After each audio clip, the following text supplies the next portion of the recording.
வணக்கம் நண்பர்களே. படித்தவன் பாட்டை கெடுத்தான், எழுதியவன் ஏட்டை கெடுத்தான், ஏட்டுச் சுரைக்காய் கறிக்கு உதவாது அப்படின்னு சொல்லி கேள்விப்பட்டிருப்பீங்க. நம்ம இன்னைக்கு படித்தவன் பாட்டை கெடுத்த கதையை பார்க்க போகிறோம். வாங்க நம்ம கதைக்குள்ளே போகலாம். ஒரு கிராமத்தில் ஒரு ஆள் வடை கடை வச்சுருந்தார். அவர் ருசியான விதவிதமான வடை செய்கிறதுல ரொம்ப சிறந்த மனிதன்.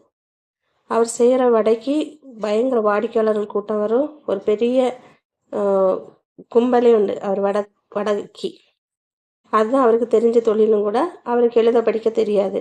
அதனால் அவர் நியூஸ் பேப்பர் படிக்க மாட்டார்.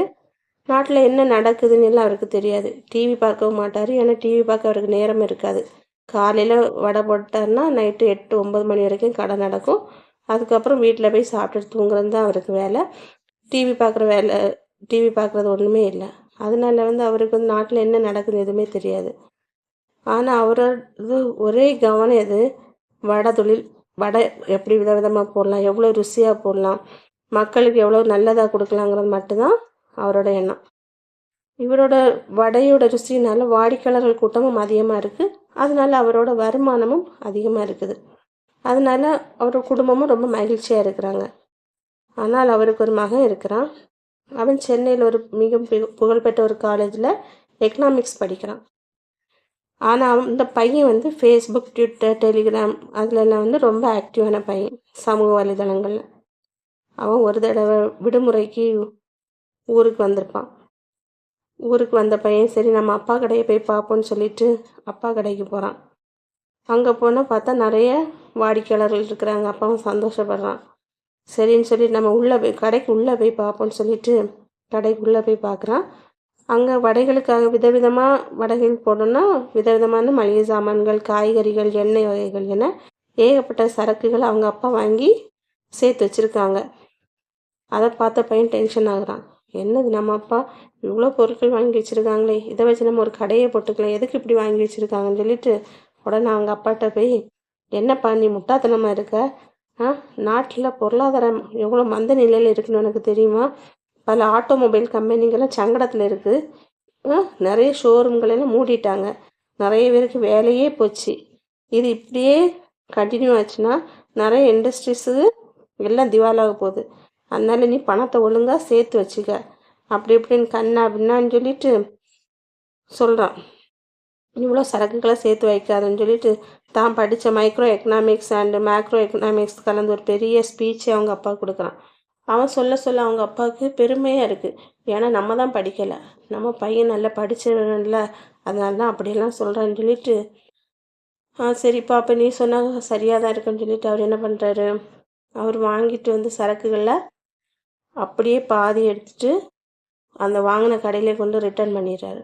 ரிட்டர்ன் பண்ணிவிட்டு அதுக்குள்ளே ரூபாயை வாங்கி எடுத்து வச்சுக்கிறாரு. நம்ம பணத்தை சேர்த்து வச்சுட்டோன்னு சொல்லி அவருக்கு ஒரு பெருமிதத்தில் எடுத்து வச்சுக்கிறாரு.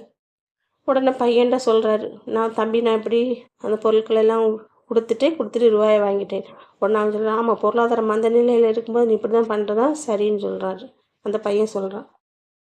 அப்புறம் இன்றைக்கி 50 வகையான வடை போட்டவர், நாளை பொருட்கள்லாம் என்ன பண்ணுவாங்க, 25 வகையான வடை தான் போடுறாரு. அப்போ அந்த வாடிக்கையாளர்களுக்குள்ள ஒரு வருத்தம், என்னடா நேற்றுரையும் கடை நல்லா தானே போச்சு, வடைகள்லாம் நல்லா தானே ருசியாக தானே செஞ்சுட்டு இருந்தாங்க, ஏன் இப்படி பாதியாக குறைச்சிட்டாங்கன்னு சொல்லிட்டு அப்போ அந்த 25 வகையான வடை சாப்பிட்றவங்க மட்டும்தானே சாப்பிட முடியும். அப்போ ஆட்கள் இன்னும் பாதியாக குறைஞ்சிட்டாங்க. இவர் உடனே நினைக்கிறாரு, நம்ம பையன் சொன்னது சரிதான், இதுதான் பொருளாதாரம் மந்த நிலையாக இருக்கும், நம்ம நல்ல வேளை நம்ம பொருட்களெல்லாம் ரிட்டர்ன் பண்ணி ரூபாயை வாங்கிட்டோம்னு சொல்லி அவர் சந்தோஷப்படுறாரு. அப்படியே அது ஒரு 2 வாரம் போகுது. அப்புறம் ஆட்கள் வேறு கம்மியாகிட்டே போனோன்னா திருப்பி அந்த 25 வகையான வடையிலேருந்துட்டு அடுத்த 10 வகையான வடைகள் போடுறாரு. அப்போ திருப்பி ஆட்கள் அதுலேருந்து ரொம்ப குறையிறாங்க. அப்போ அந்த 10 வகையான வடைகள் சாப்பிட்றவங்க தான் வராங்க. அப்பவும் அவர் மனசுக்குள்ளே நம்ம பையன் சொன்னது இதுவாக தான் இருக்கும், நம்ம பையன் கரெக்டாக தான் சொல்லியிருக்கான்னு சொல்லிட்டு இருக்கிறாரு. சரின்னு சொல்லி அதுவும் ஆட்கள் குறைஞ்சிட்டாங்க. வாடிக்கையாளர்களுக்கும் ஒரே வருத்தம், என்ன நல்லா போயிட்டு இருந்த கடையே இப்படி பண்ணிட்டாங்க, நல்லா தானே இருந்துச்சு, என்ன ஆச்சு இவருக்கு அப்படின்னு சொல்லிட்டு அவங்க நிறைய பேர் அவங்க விரும்பி வந்த வடைகள் கிடைக்காதனால ஏமாற்றத்தோடு திரும்புகிறாங்க. அதுக்கப்புறம் ஒரு 2 வாரம் கழித்து பார்த்தா அவர் வெறும் உளுந்தோட மட்டும் போடுறாரு. உளுந்து வடை மட்டும் போடும்போது ஆட்கள் ரொம்ப ரொம்ப குறைஞ்சிறாங்க. அப்போ உடனே இவர் நினைக்கிறாரு, இதுதான் அந்த நம்ம பையன் சொன்னதுன்னு சொல்லிட்டு அவங்க பையனுக்கு ஃபோன் பண்ணுறாரு. அவங்க பையன் ஃபோன் எடுக்கலை. அதுக்கப்புறம் அந்தால இங்கே ஆட்கள் ரொம்ப குறைஞ்சிட்டாங்க. ஓ, அப்போ நம்ம இப்போ ஏதோ திவாலாக போகுதுன்னு அப்படின்னு நினச்சிட்டு இவர் என்ன பண்ணுறாரு, ஒரு போர்டு எழுதி போடுறாரு கடையில். கால வரையற்ற விடுமுறைன்னு சொல்லி போர்டு போட்டுட்டு தான் பையனுக்கு ஃபோன் பண்ணி சொல்கிறாரு, தம்பி இப்படி நம்ம வடகடை வந்து இப்போ ஆட்கள் வரதே இல்லை, என்னன்னு தெரியல, இதுதான் நீ சொன்ன கதையாக இருக்கும் போல் அப்படின்னு சொல்லிட்டு ஃபோன் பண்ணுறாரு. ஒன்றா பையன் என்ன சொல்கிறான், சரிப்பா, சரி நம்ம பார்த்துக்கலாம் அப்படின்னு சொல்கிறான். பையனுக்கு மனசுக்குள்ள நம்ம படித்த எக்கனாமிக்ஸ் அறிவை கொண்டு தான் தந்தையை நம்ம காப்பாற்றிட்டோன்னு சொல்லி மகன் தனக்கு தானே பெருமைப்படுத்தி கொள்கிறான். ஆனால் இங்கே வந்த வாடிக்கையாளர்களுக்கெல்லாம் என்ன பிரச்சனை, இவர் கடை நல்லா தானே போயிட்டு இருந்துச்சு, இவருக்கு என்ன ஆச்சு, நல்லா ஓடிட்டு இருந்த கடையை இப்படி இழுத்து மூடிட்டாரேன்னு சொல்லி வாடிக்கையாளர்களுக்கு வருத்தம். நமக்கு இந்த கதையிலேருந்து நமக்கு இது என்ன தெரியுதுன்னா, இது கதையாகவே இருந்தாலும் சிந்திக்க வேண்டிய ஒன்று, நம்ம புரிஞ்சுக்க வேண்டியதும் ஒன்று இருக்குது. நமக்கு யார் ஆலோசனை தந்தாலும் நமக்கு இறைவன் தந்த அறிவை சிறிது சிந்தித்து செயல்பட வேண்டும். எப்பொருள் யார் யார்வாய் கேட்பினும் அப்பொருள் மெய்ப்பொருள் காண்பது அறிவு. இதாங்க அந்த படித்தவன் பாட்டை கெடுத்த கதை. படித்தவன் பாட்டை கெடுத்தான், எழுதியவன் ஏட்டை கெடுத்தான், ஏட்டு சுரக்காய் கறிக்கு உதவாது. நன்றி.